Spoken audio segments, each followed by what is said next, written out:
Assalamualaikum and hi everyone. This is me Shahriyar Haider Bhatti.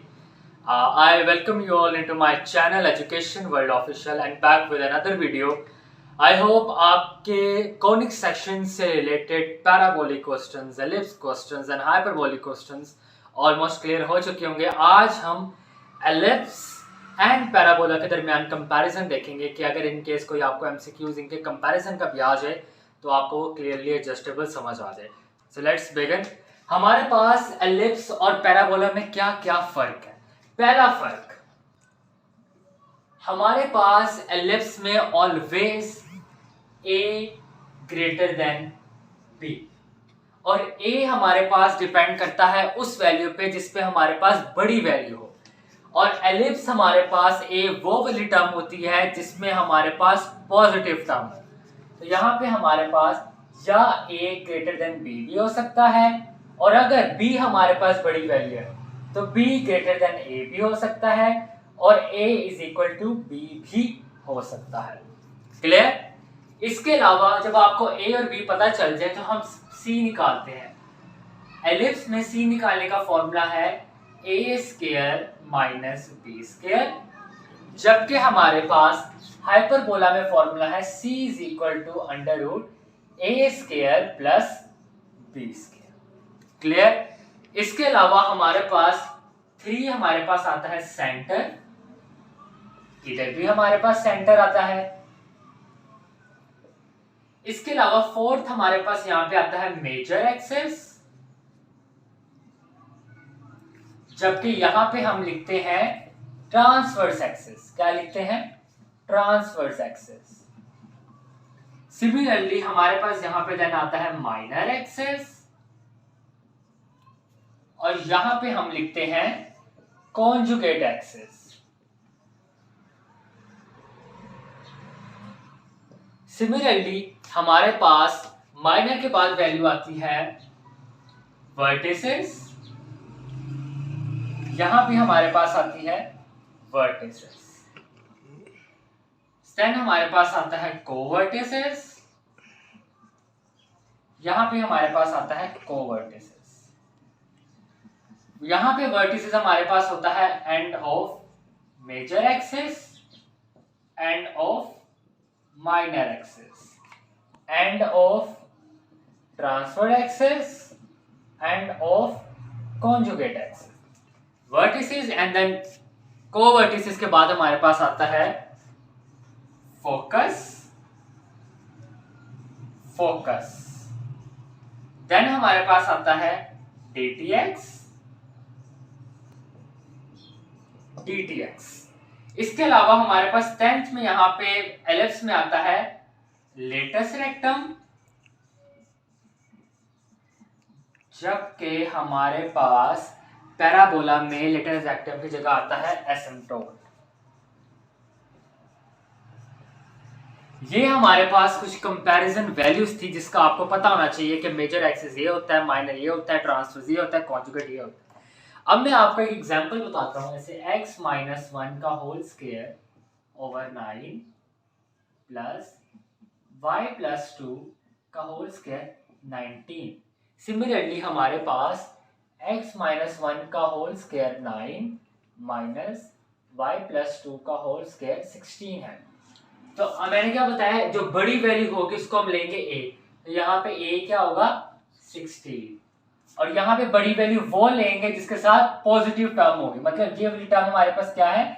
Positive. तो इस वाली value को हम क्या लेंगे? a. क्लियर स्टूडेंट्स यहाँ तक?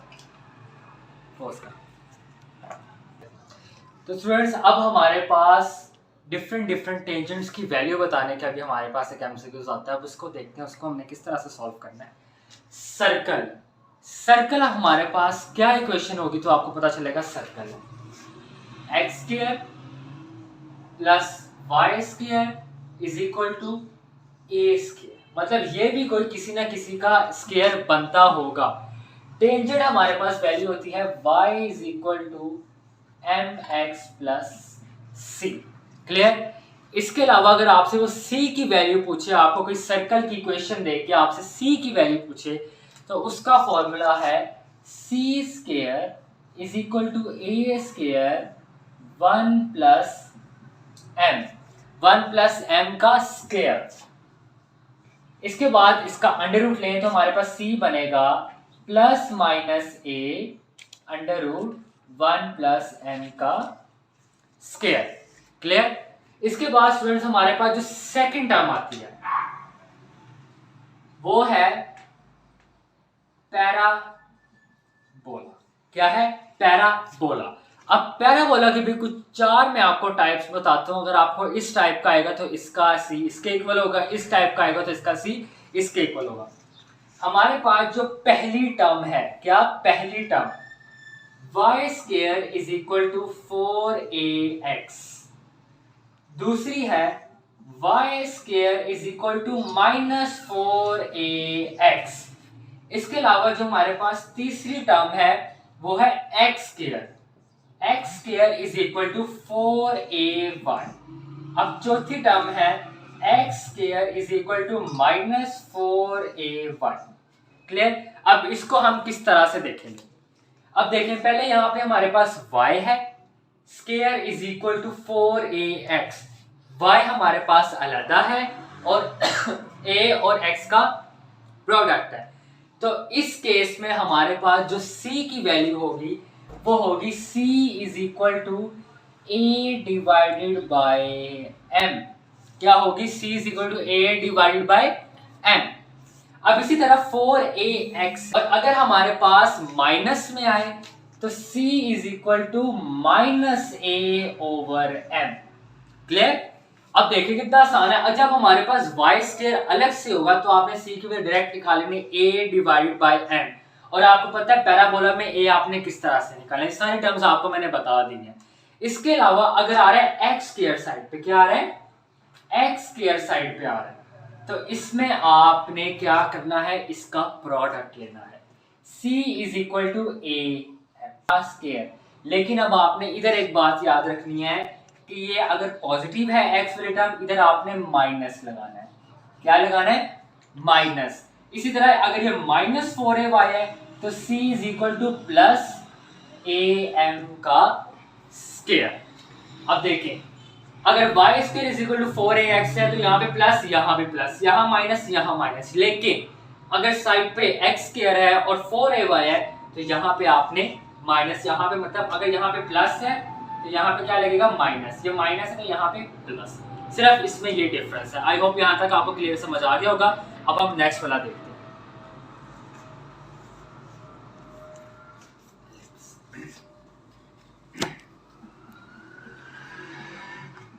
ओके स्टूडेंट्स, तो अब हमारे पास एलिप्स है।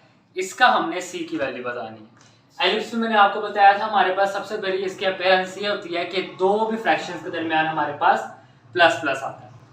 अब देखिए, हमारे पास c का फॉर्मूला भी मैंने आपको पीछे बताया था, c is equal to plus minus under root a square. ये प्लस है तो इधर प्लस b स्क्वायर। क्लियर होगी?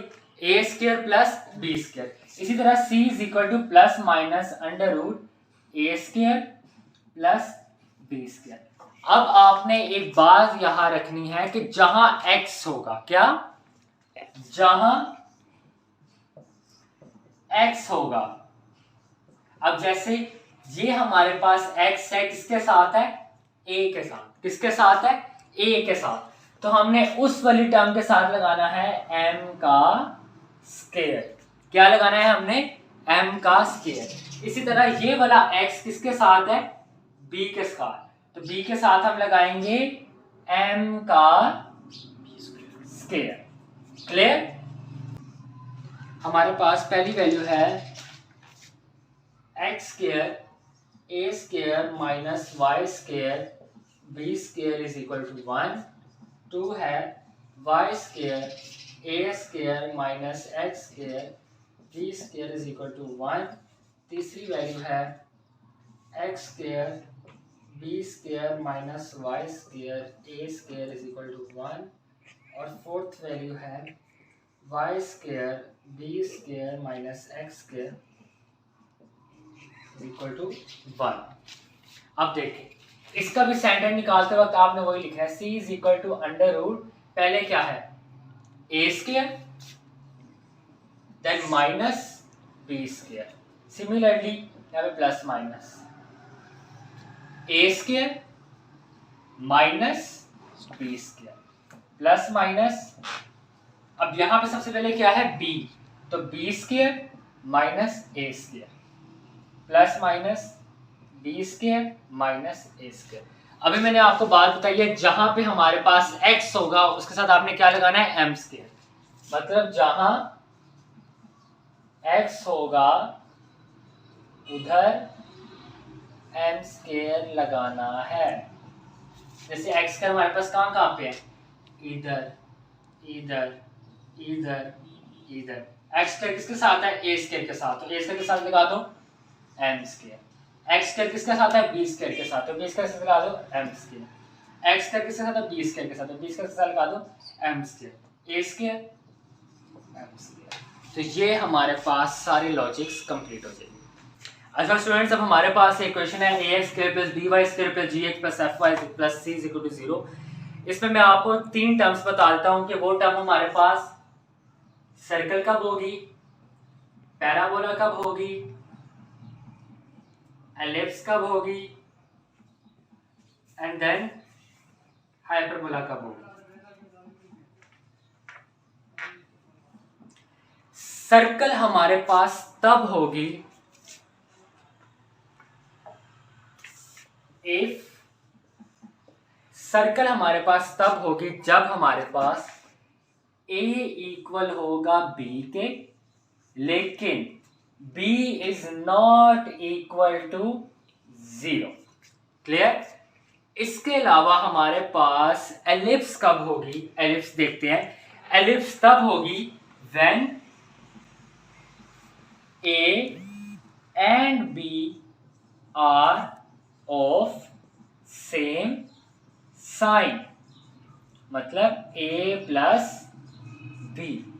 क्लियर। इसके अलावा हमारे पास पैराबोला कब होगी, इफ a भी हमारे पास इक्वल टू 0 हो या b भी हमारे पास इक्वल टू 0 हो।